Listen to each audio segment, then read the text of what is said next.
উভয় দেশের স্বার্থেই বাংলাদেশ ভারত বাণিজ্য বাড়ানো প্রয়োজন বলে জানিয়েছেন বাণিজ্যমন্ত্রী খন্দকার আব্দুল মুক্তাদির। মঙ্গলবার সচিবালয়ে সফররত ভারতীয় বাণিজ্য প্রতিনিধি দলের সঙ্গে বৈঠক শেষে একথা বলেন তিনি। এ সময় ভারতীয় ব্যবসায়ীরা বাংলাদেশে বিনিয়োগ বাড়ানোর প্রস্তাব দিয়েছে বলেও জানান মন্ত্রী। মেহেদী হাসানের রিপোর্ট। বাংলাদেশের দ্বিতীয় বৃহত্তম বাণিজ্য অংশীদার ভারত। 2025-26 অর্থবছরে দেশটি থেকে বাংলাদেশের আমদানি ছিল $10.5 বিলিয়ন, বিপরীতে রপ্তানি ছিল $1.78 বিলিয়ন।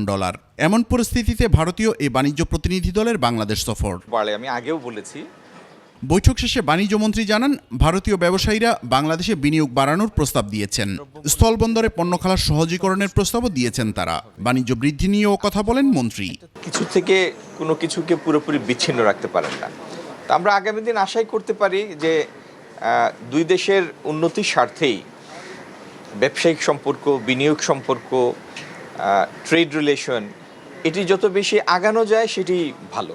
এদিকে নিজ মন্ত্রণালয়ে বৈঠক শেষে কৃষিক্ষেত্রে সরকারের 180 দিনের অর্জন নিয়ে কথা বলেন কৃষিমন্ত্রী। বলেন, পর্যাপ্ত সারের মজুদ আছে। যারা সংকট সৃষ্টির চেষ্টা করছে তারা ব্যর্থ হবে।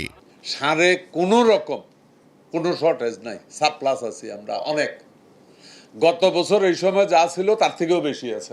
প্রধানমন্ত্রী সব সেচ পাম্প সৌরশক্তিতে রূপান্তরের নির্দেশনা দিয়েছেন বলেও জানান মন্ত্রী। আমরা সারা বাংলাদেশে যত পাম্প আছে সমস্ত পাম্পদেরকে আমরা সোলারে কনভার্ট করতে চাই, এবং এই বছরে আমরা প্রায় 60-62 হাজার করার জন্য একটা প্রিপারেশন নিয়েছি। এবছর ভারত থেকে পেঁয়াজ আমদানির প্রয়োজন নাও পড়তে পারে বলে জানান কৃষিমন্ত্রী। মেহেদী হাসান, 21 টেলিভিশন, ঢাকা।